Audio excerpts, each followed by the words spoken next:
这呼吸道疾病正咧流行，疾管署讲，流感的疫情可能伫咧过年期间会达到高峰。也若各职人病院初一到初三会开传染病的特别门诊，计经有1230个门诊，比过去几年是更较侪。伊需要呼吁讲，各种病毒正咧传播，民众会当透过注意方式提升保护力。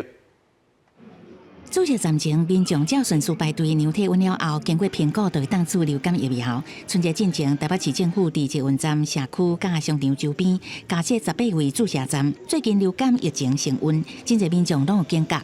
这一阵子本来就是周围的同事就是好像得流感都比较多，所以趁周末来打一下。这段期间我想要出国，然后看到日本那边好像流感还蛮严重的，所以就想说先来接种疫苗这样。疾管署统计，顶礼拜类流感门急诊就医差不多139000多人，是最近10个流感季假期上悬的。目前咱国流感疫情持续升悬，已经进入流行期，可能伫春节达到高峰。医师指出，当季气温低，而且日照较少，病毒正活跳。那流感各种呼吸道病毒最近嘛正流行。感冒症状的人数是在上升的。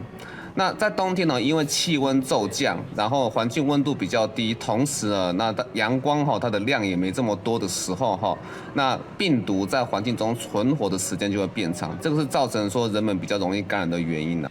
春节下南来北往，新冠疫情也有可能会升悬。医师提醒，民众若是还未注流感加新冠疫苗，拢会当赶紧前往注射。